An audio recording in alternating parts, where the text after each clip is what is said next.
Dear students, welcome to Educate.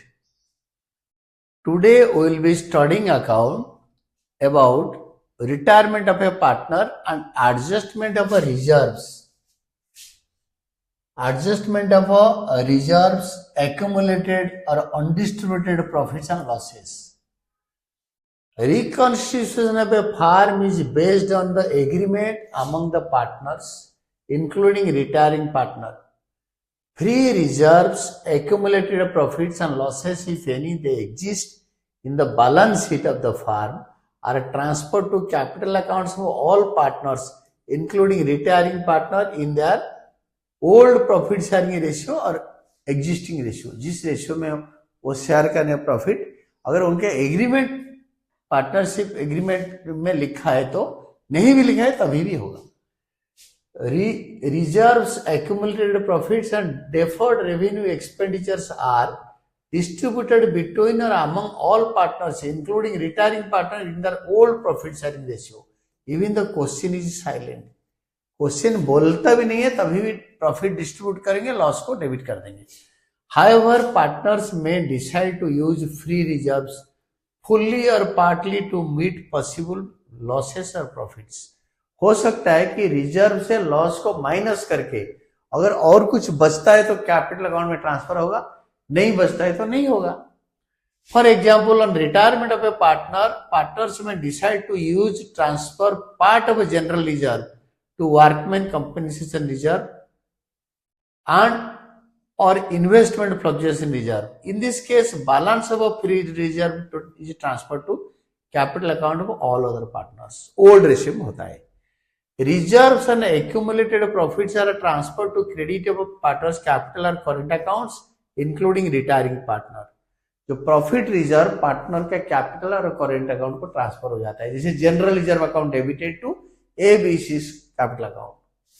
Deferred revenue expenditure and accumulated losses are transferred to the debit of a partner's capital or current accounts of the partners, including retiring partner, in their old profit sharing ratio. या simply profit sharing ratio, ABC का जो ratio है, जो balance sheet का asset side में profit and loss account का balance है, that is accumulated loss.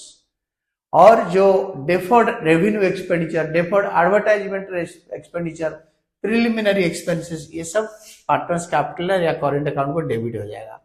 They are transferred to the credit और debit of because they are for a period when all the partners including retiring partner they are partners in the firm. क्योंकि जो पुराने partner हैं ये इस सब के लिए रेस्पॉन्सिबल है. जब ये लोग पार्टनर थे ये सब बैलेंस शीट में अपेयर कर रहा था. तो जर्नल एंट्री कैसे पास करेंगे? Journal entry for distribution of reserves.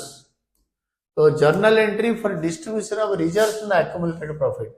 Usually reserve यही होता है, general reserve, P&L account, credit balance, investment fluctuation reserve, workmen's compensation reserve to partners capital और current account. Accounting treatment of a workmen compensation reserve and investment fluctuation reserve have been discussed in chapters change in PSR. तो ये already discuss हो चुका है. तो हम क्या करेंगे ना, इससे इनका इन्वेस्टमेंट का डिक्रीज वैल्यू माइनस करके ट्रांसफर करेंगे और वर्कमैन कंपनसेशन रिजर्व में वर्कमैन कंपनसेशन लायबिलिटी माइनस करके जो बचेगा उसको ट्रांसफर करेंगे. Writing off accumulated losses, profit and loss account, debit balance. तो पार्टनर्स कैपिटल और current account debited to partners profit and loss account, balance sheet का asset side में debit balance, advertisement suspense account, deferred revenue expenditure और preliminary expenses. ये सारे old ratio में होता है, कंप्लीटली ओल्ड रेशियो में होता है. Then we will be doing illustration 24. आप इलस्ट्रेशन 24 पढ़ो, then I will tell you about the journal. Illustration 24. See that.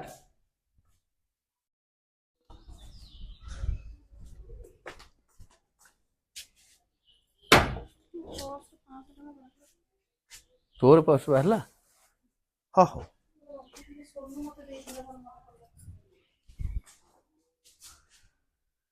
तो XYZ are partners sharing profits and losses in the ratio of 3:2:1, old ratio या ratio.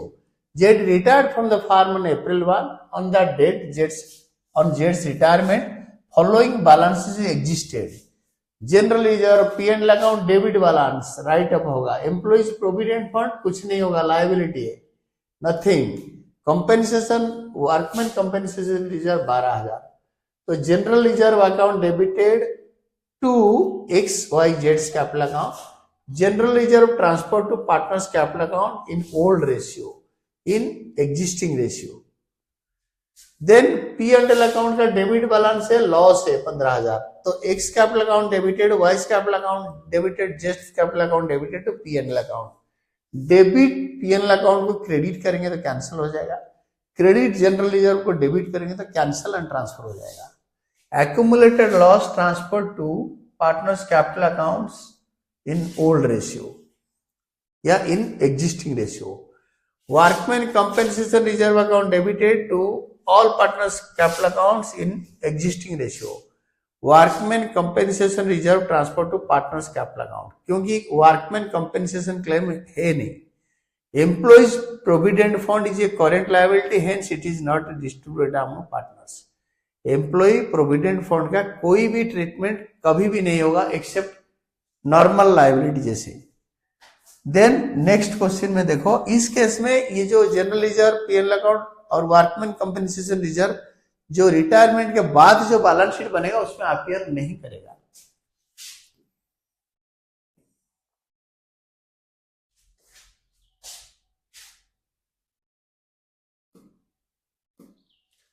Then Raja Nawab and Badshah are equal partners.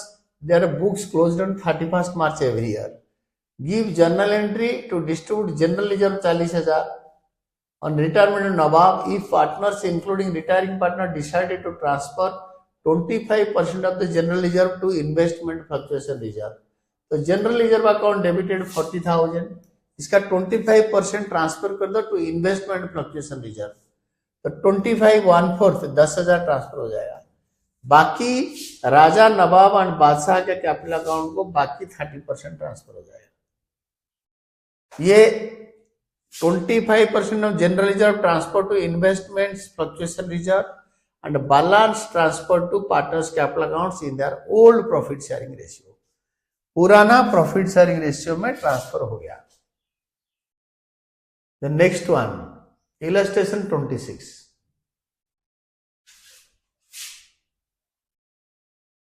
एक एक करके question पढ़ते जाएंगे और करते जाएंगे, देख लो.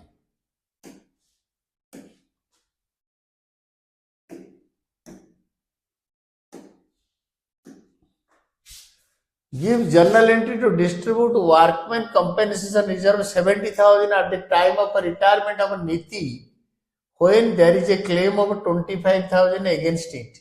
The firm has 3 partners, Ravina, Niti and Rajat. तो नीति रिटायर कर ली तो इक्वल रेशियो था. तो workman compensation reserve account debited 70,000 to workman compensation claim. There is a claim against it. ये लैंग्वेज लिखो. There is a workman compensation claim और लिखा होता वर्कमैन कंपेंसेशन लायबिलिटी.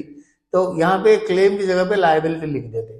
तो 25,000 इससे माइनस करो, बाकी जो बचेगा 75 माइनस 25 45,000. जो पार्टनरशिप फार्म में रेशियो नहीं है, it is always equal to all partners capital account in the old या existing ratio. Then ये A part हो गया. Then B part में give journal entry to distribute workman compensation reserve of 60,000 at the time of retirement of Sajan when there is no claim against it. The firm has 3 partners, Rajat, Sajan, Kavita. कोई claim नहीं है, एक partner retire हो रहा है. तो workman's compensation reserve account debited 60,000 to Rajan, Sajan, Kavita's capital account. Workman compensation reserve transfer to partners capital account in the old ratio में transfer हो गया. Then C part, give the journal entry to distribute investment fluctuation reserve of 4,000 at the time of retirement of Z. When investment market value 19,000 after 20,000. 1,000 रुपए का decrease हो गया, तो 1,000 रुपए का वैल्यू गिरने से वर्क जो इन्वेस्टमेंट फ्लक्चुएशन रिजर्व से 1000 रुपये माइनस करो, तो investment fluctuation reserve account debited 4000 to investments account 1000, बाकी XYZ में इक्वली बांट दो। Value of investment brought down to its market value and surplus जो बच गया 3000 वो इसके कैपिटल अकाउंट को हमने क्रेडिट कर दिया। Value of investment brought down to its market value of 19,000, surplus investment fluctuation reserve transfer to partners capital accounts in their old profit sharing ratio, तो ओल्ड रेशियो इक्वली ट्रांसफर कर दिया। Adjustment of reserves, accumulated profits, losses and deferred revenue expenditure through partners capital और current account, उसका एक ही journal entry देके पास करेंगे। जो बताया था ना कि एक ही जर्नल एंट्री के थ्रू पास करेंगे और पुराना वैल्यू में अपेयर करेंगे। Adjustment of reserves, accumulated profits and losses and deferred revenue expenditure through partners capital accounts at the time of a retirement of a partner, remaining or continuing partners may decide to retain the existing reserves, accumulated profits and losses, deferred revenue expenditure, etc. In that situation, an adjustment entry is passed for the net effect involving the capital or current accounts of the gaining and sacrificing partners. For this, we shall take following steps. Step 1. Determine the net effect of reserves, accumulated profits and losses. तो net effect क्या होगा ना, accumulated profit add करो, reserve add करो, accumulated loss minus करो। Likewise इसके बाद आपको new share minus old share, तो गेनिंग रेशियो निकालो। लॉस में आएगा तो गेन, माइनस में आएगा तो sacrifice. Calculate share of gaining and sacrificing partners in the net effect as follows. तो अगर प्रॉफिट हुआ होगा तो gaining to sacrificing, in case of loss sacrificing to gaining. ये जो एंट्री दोनों आएगा, either this entry will come और this entry will come. Either entry number 1 आएगा, नहीं तो एंट्री नंबर 2 आएगा। इसको कैपिटल अकाउंट के अंदर पोस्ट करके बैलेंस शीट में न्यू कैपिटल आएगा, और ये जो रिजर्व्स एंड एक्यूमुलेटेड लॉसेस वगैरह ये बैलेंस शीट का न्यू बैलेंस शीट में आफ्टर रिटायरमेंट अपीयर करेगा। तो कैसे होता है इसका देखो नेट इफेक्ट, और इसको कैपिटल अकाउंट में पोस्टिंग करना भी सिखा दूंगा आपको।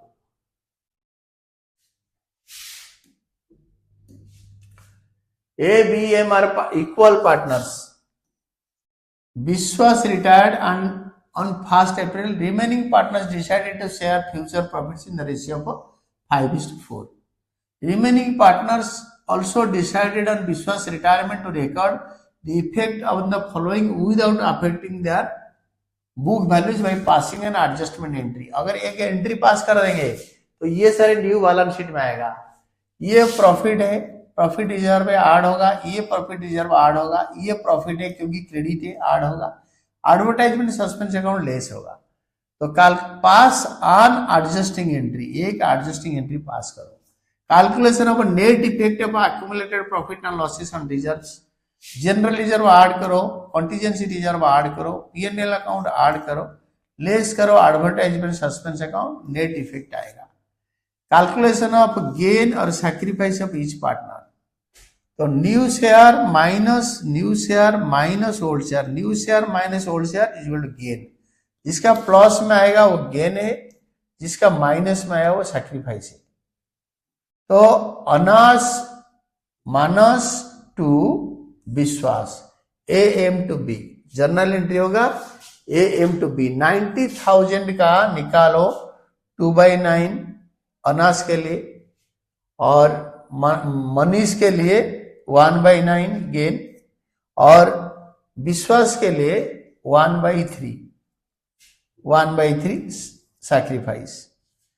तो इसका जर्नल एंट्री होगा gaining to sacrificing, Anas Manish to Vishwas, Anas Manish to Vishwas. Adjustment entry for net accumulated profit loss and reserves. Capital account बनाएंगे अनास मनीष में टू विश्वास, विश्वास के कैपिटल अकाउंट में by Anas by Manish.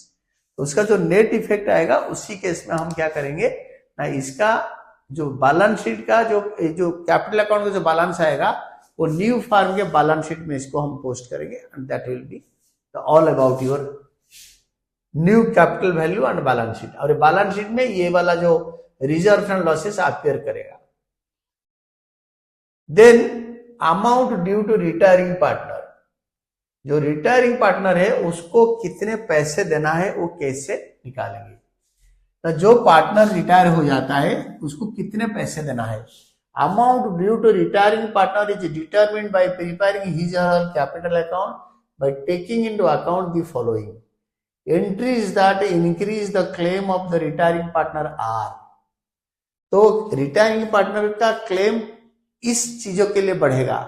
Opening credit balance of capital and current account, अगर partner के capital में balance sheet में credit balance है तो कैपिटल और करेंट अकाउंट का, तो पार्टनर्स कैपिटल अकाउंट बढ़ेगा जो पार्टनर रिटायर हो रहे हैं।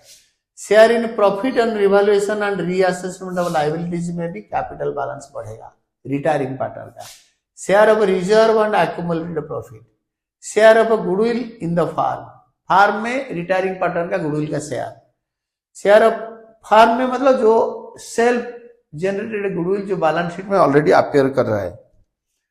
Then share of profit up to the date of retirement, retirement का डेट का जो प्रॉफिट, सैलरी अर्न और interest on capital due to the retiring partner till the date of his retirement, salary और interest on capital, जिस दिन तक वो retire हो गया उसको अगर सैलरी मिल रहा है या इंटरेस्ट ऑन कैपिटल मिल रहा है उतने दिन तक अगर मिलेगा तो वो ऐड होगा। लेस होगा which entries will decrease the claim, general entry देंगे तो डिक्रीज हो जाएगा, इस जनरल एंट्री देंगे तो इंक्रीज हो जाएगा।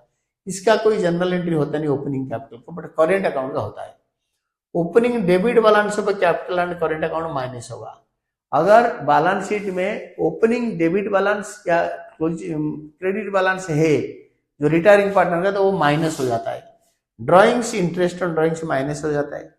एडवांस और loan taken by him from the firm, अगर पार्टनर ने फार्म से लोन लिया है तो वो भी माइनस होगा और इंटरेस्ट ऑन लोन माइनस होगा। Share in accumulated loss of past year, पिछले सालों का लॉस और इसी साल का लॉस भी माइनस होगा। लॉस ऑन रिवैल्यूएशन माइनस होगा। If the question is silent on payment to retiring partner, the amount due to him is transfer to his loan account. ध्यान से याद रखो, रिटायरिंग पार्टनर रिटायरमेंट के टाइम पे उसको हम पैसे दे देना चाहिए। अगर क्वेश्चन में कुछ बोला नहीं है तो रिटायरिंग पार्टनर का लोन अकाउंट को चला जाएगा। बी रिटायर हो गया, 20 capital account debited to 20 loan account, capital account debit करके खत्म कर लेंगे, क्लोज कर लेंगे और क्रेडिट कर देंगे उसका लोन अकाउंट को। Journal entry pass is retiring partner capital account debited to retiring partner loan account. In the question does not specify whether retired partner is paid और not, the amount due to him is transferred to his or her loan account, तो loan account को जाएगा। and retiring partners loan account is shown as a liability in the balance sheet of the reconstituted firm, reconstituted firm में balance sheet में दिखाया जाएगा। फिर next concept on है interest on amount due. जो partner का जो अमाउंट है लोन अमाउंट, जो बी रिटायर कर गया तो बी का जो ड्यू अमाउंट उसको पे करना है तो हम दिए नहीं, उसके बारे में इंटरेस्ट के बारे में क्या होगा। इंटरेस्ट ऑन अमाउंट ड्यू, जो पैसे हम बी को देने वाले हैं रिटायरिंग पार्टनर को, unless agreed otherwise the retiring partner will get interest eight 6% पर annum on the outstanding amount till time the amount due to me is not paid। जब तक हम पार्टनर को पैसे दिए नहीं, उसका लोन अमाउंट में जो ट्रांसफर हुआ है वो बैलेंस शीट का लायबिलिटी साइड में आएगा, उसको एनुअली पर annum 6% इंटरेस्ट पे करेंगे। At this option he may take instead of the interest take share of profit that have been earn by the use of the amount due to him. उसका option है वो interest 6% ले या उसका पैसे को लगाने के बाद रहने के बाद फार्म में जो प्रॉफिट बन रहा है वो प्रॉफिट का हिस्सा वो ले सकता है। ये दोनों में जो बड़ा होगा ऑब्वियसली वो वही क्लेम करेगा। तो this is one of the important concept. Partner retire हो गया, उसका लोन जब तक फार्म में है फार्म उसको 6% इंटरेस्ट पे करेगा, या उसके पैसे का इन्वेस्टमेंट का प्रोपोर्शनेट अमाउंट ऑफ प्रॉफिट वो कैलकुलेट करके देखेगा, वो ऑप्शन देगा कि मुझे इंटरेस्ट लेना है या प्रॉफिट लेना है. It is at his sweet will, other partners के नहीं है. तो at his option he may claim the profit also. तो ऑब्वियसली यूजुअली जो बड़ा अमाउंट होता है उसी को रिटायरिंग पार्टनर क्लेम करता है after retirement. Methods of the amount of methods of payment of amount due to the retiring partner. Retiring partner को हम कैसे प्रॉफिट पे करेंगे और प्रॉफिट पे करेंगे, और उसका जो अमाउंट ड्यू, कैपिटल अमाउंट जो सारे उसका बन रहा है रिटायरमेंट के टाइम पे, प्रॉफिट लॉस वगैरह शेयर करके जो फाइनल अकाउंट बन रहा है हम उसको कैसे पे करेंगे. Amount due to the retiring partner may be paid in the following 2 ways. 1. Payment in lump sum, payment in instalments. 1. Payment in lump sum. If the due amount is paid to the retiring partner in lump sum on the date of retirement, following entry is passed. Retiring partner's capital account debited to cash or bank account. Retiring partner's capital account debited to cash or bank. अगर तुरंत पे कर दिया तो. If retiring partner's capital account after adjustment shows a debit balance, that much amount is receivable from the retiring partner. The entry will be cash bank to retiring partner's capital account.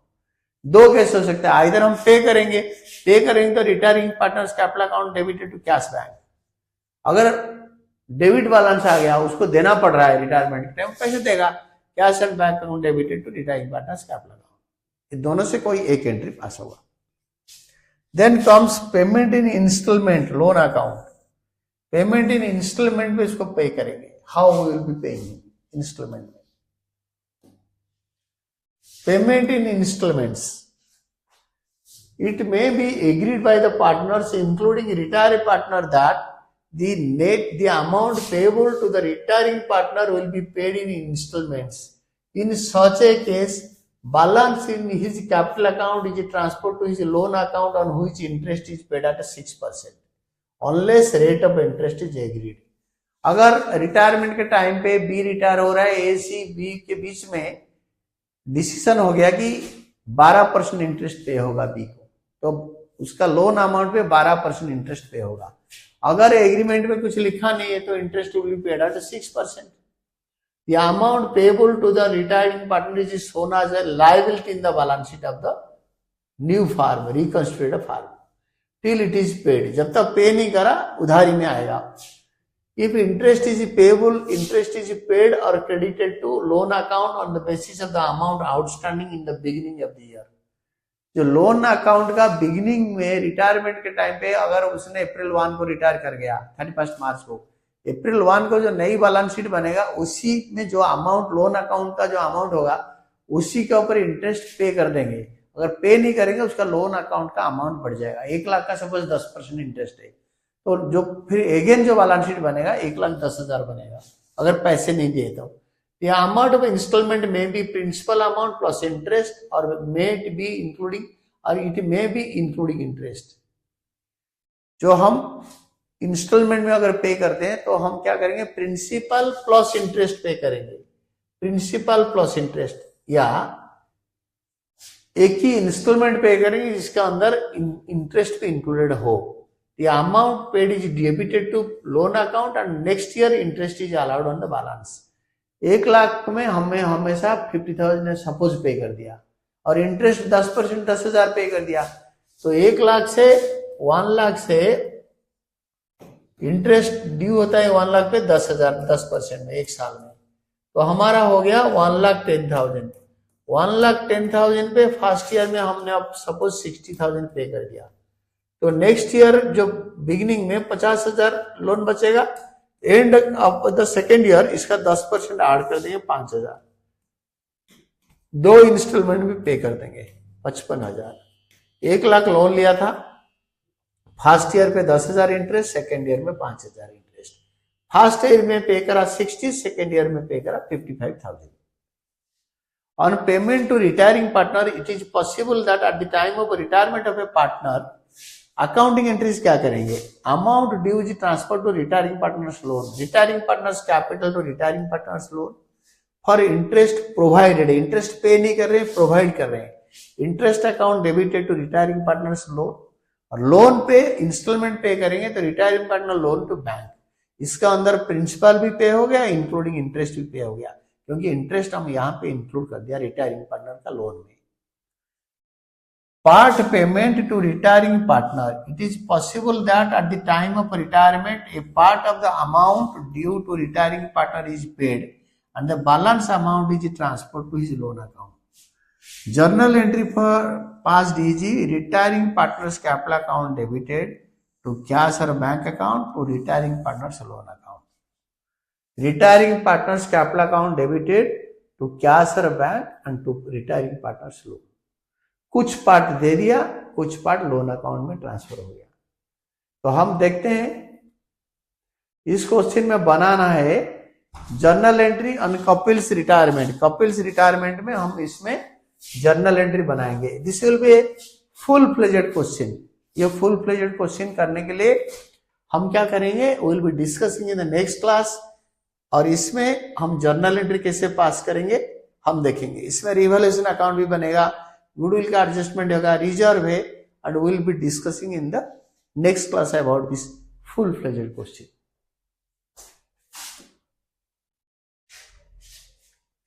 And this is all about your today's class, and thank you, Team Educate.